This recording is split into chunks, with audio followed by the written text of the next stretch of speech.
Good morning everyone.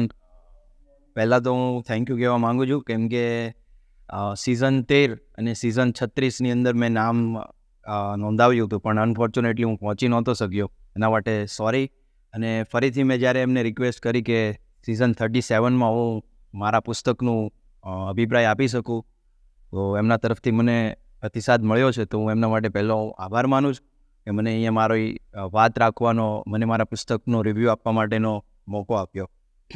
મારી મૂળ વાત પર આવું તો મારી પુસ્તક છે આજે કે જેનો હું રિવ્યૂ આપવાનો છું.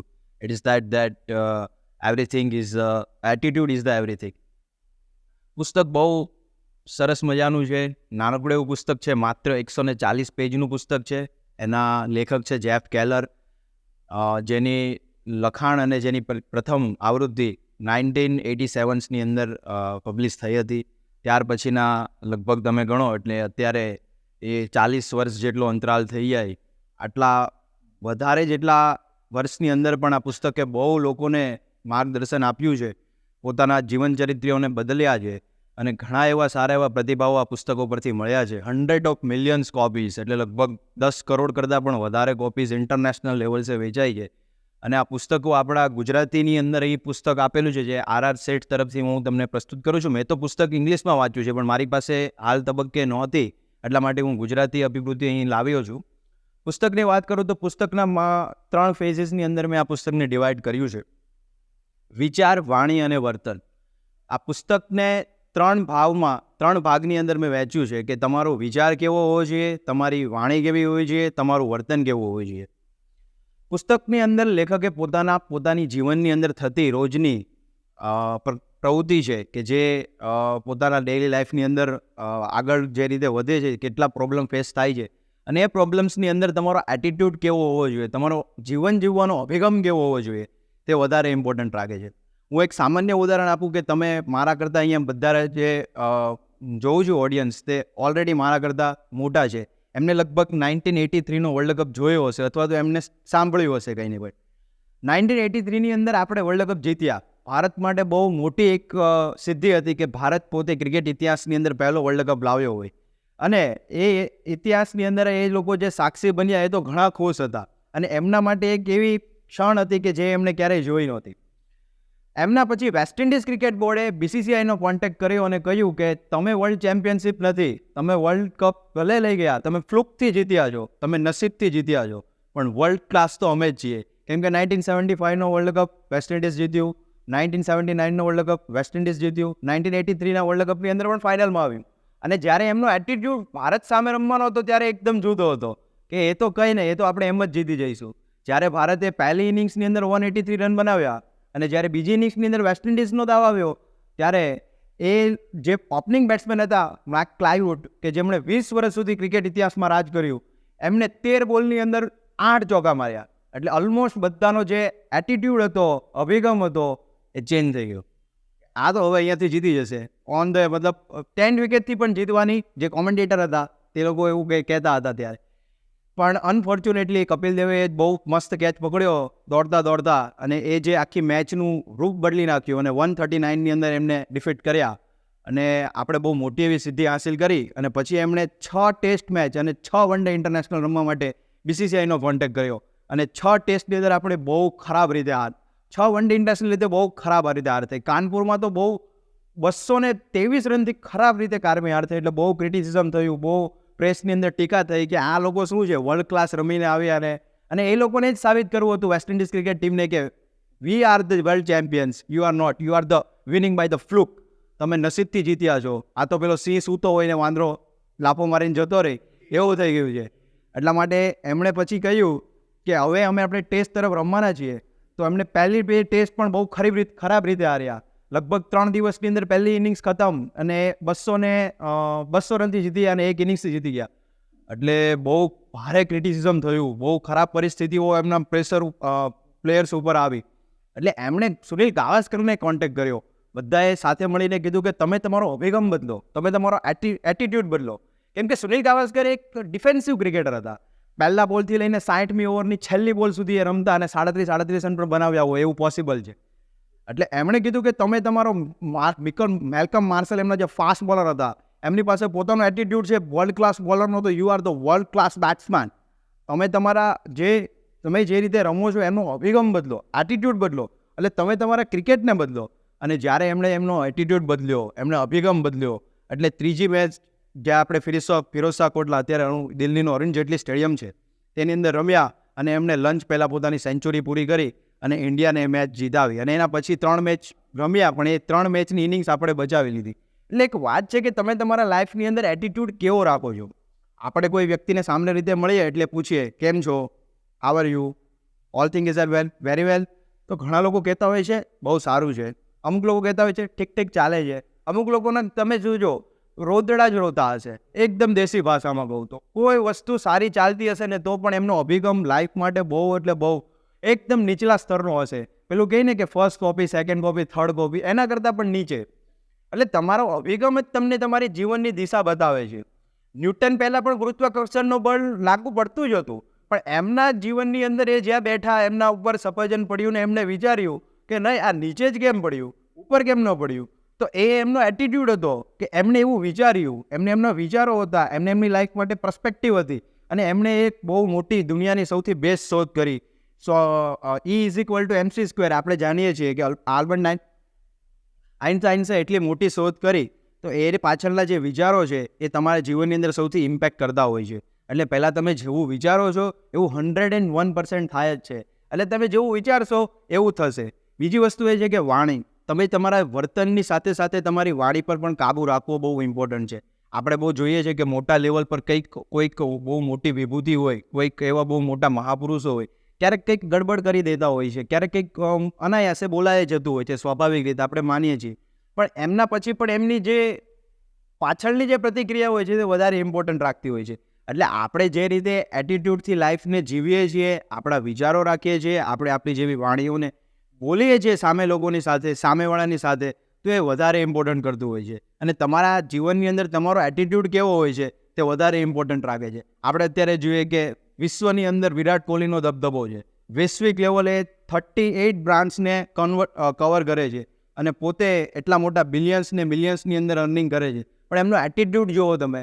આપણે જોઈએ કે રતન ટાટા, એમનો એટીટ્યૂડ જુઓ. 82 વર્ષની ઉંમરે પણ એ તમે જુઓ કે તમને એમનું જે ચહેરો છે, એમનો મુખારવિંદ છે, એટલો આકર્ષક અને ચાર્મિક લુક એમને લાગે છે. એવો ક્યારેય જીવનથી થાક્યા નથી, એ ક્યારેય એમના જીવનથી દુઃખી નથી થયા. એવું નથી કે એમની પાસે પેઢીઓની બિઝનેસ હતો, પેઢીઓનો.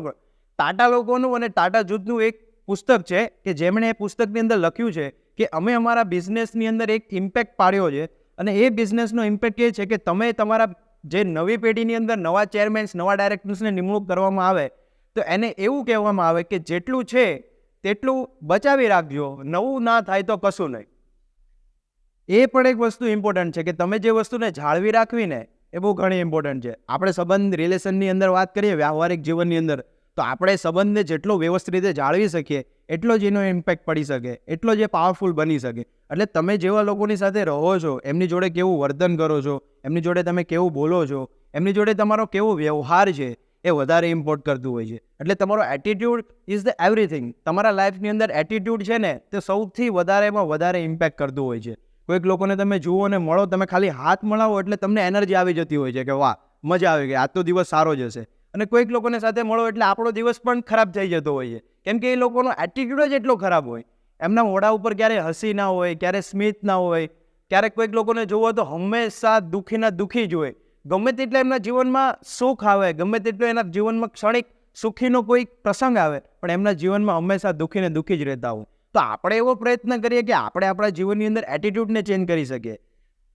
પરિસ્થિતિ આપણા હાથમાં નથી હોતી. We never know about the situations, but we know about that our thought process. પરિસ્થિતિઓ આપણા હાથમાં નથી, પણ આપણે કેવા વિચારો કરવા છે તે તો આપણા હાથમાં છે ને. આપણે સબળા વિચાર કરવા કે નબળા વિચાર કરવા. ક્યારેક કોઈક પરિસ્થિતિ એવી બનતી હોય છે કે જે આપણા હાથમાં ના હોય. આપણે ઘણું સારું વિચાર્યું હોય, આપણે ઘણા સારા રિસોર્સિસ લગાવ્યા હોય, નેટવર્કિંગ કર્યું હોય, સારા લોકોને મળ્યા હોય, બિઝનેસની અંદર સારું એવું ઇન્વેસ્ટમેન્ટ કર્યું હોય, પણ આપણને ધાર્યું પરિણામ ન મળે.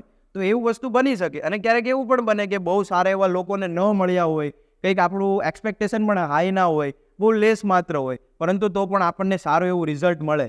તો એ પરિસ્થિતિની અંદર તમારા વિચારો કેવા છે? બધાની સાથે ક્યારેય સારું થાય એવું જરૂરી નથી, તમારી સાથે ખરાબ પણ થાય. અને જિંદગીનું નામ જ બીજું છે કે ઊંચું નીચું તો આવ્યા જ કરે, તડકો ને છાંયો તો જીવનના આવવાનો જ છે.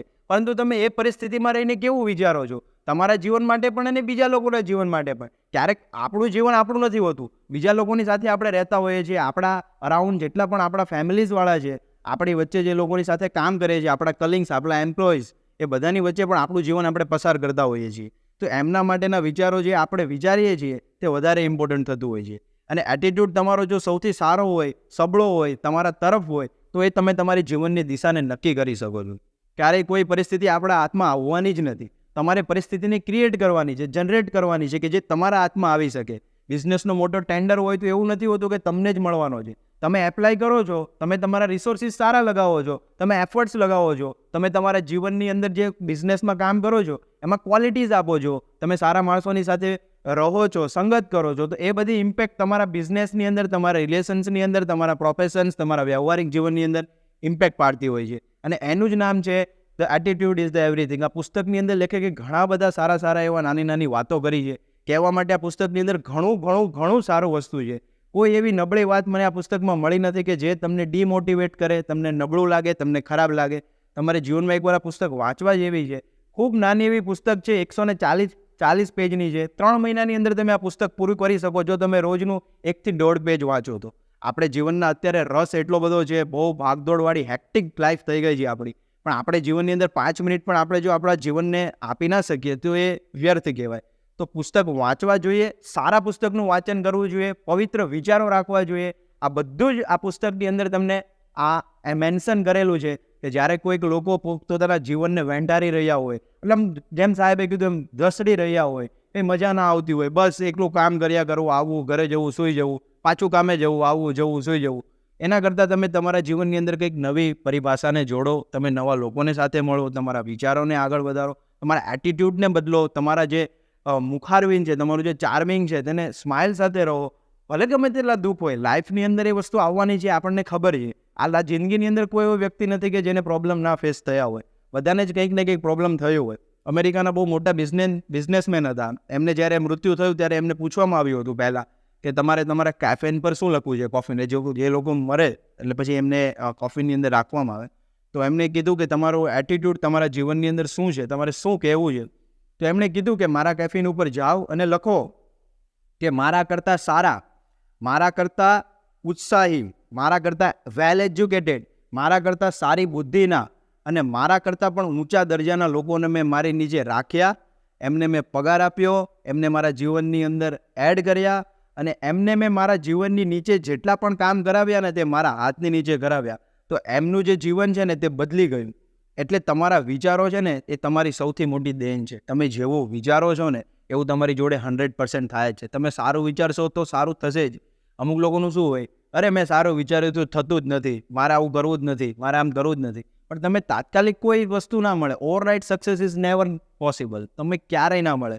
શેરબજારની અંદર પણ અત્યારે આપણે જોઈએ છીએ, માર્કેટની અંદર બધા ઓપ્શન્સ કોલ લે, આ ને તેને ઘણું બધું અત્યારે આગળ વધી ગયું છે, કેપિટલ મનીસને, કે ઓવરનાઇટ સક્સેસ માટે ઘણા લોકો અત્યારે પ્રોબ્લેમ્સમાં ફેસ કરતા હોય છે. ઓવરનાઇટ ક્યારેય સક્સેસ મળતી નથી. તેવી રીતે તમારે તમારા અભિગમો બદલવાની વાત છે, તમારા વિચારો બદલવાની છે. નાની નાની વાતોથી આપણે વિચારો બદલશું તો ઘણું એવું સારું આપણે કામ કરી શકશું. આપણા સમાજ માટે, આપણી સોસાયટી માટે, ફોર ધ નેશન્સ, કન્ટ્રીઝ, આપણો દેશ કેવી રીતે આગળ વધે, આપણો સમાજ કેવી રીતે આગળ વધે, અને એની શરૂઆત આપણે આપણા પોતાના સેલ્ફ ડિસિપ્લિન, સેલ્ફ મોટિવેશનથી કરવી જોઈએ. અને એના માટે જ આ પુસ્તક બહુ સારું છે.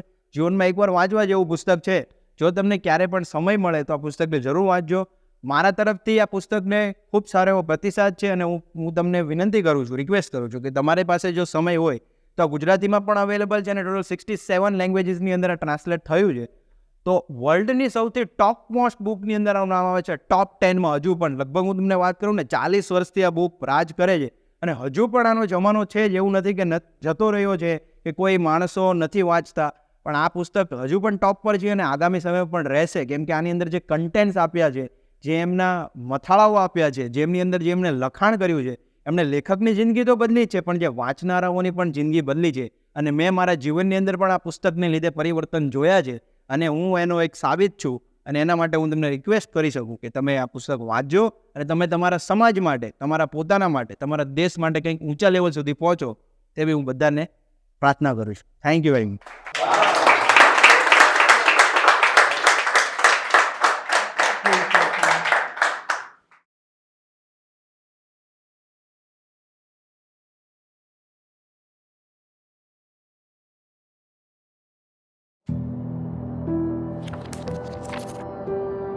ધન્યવાદ.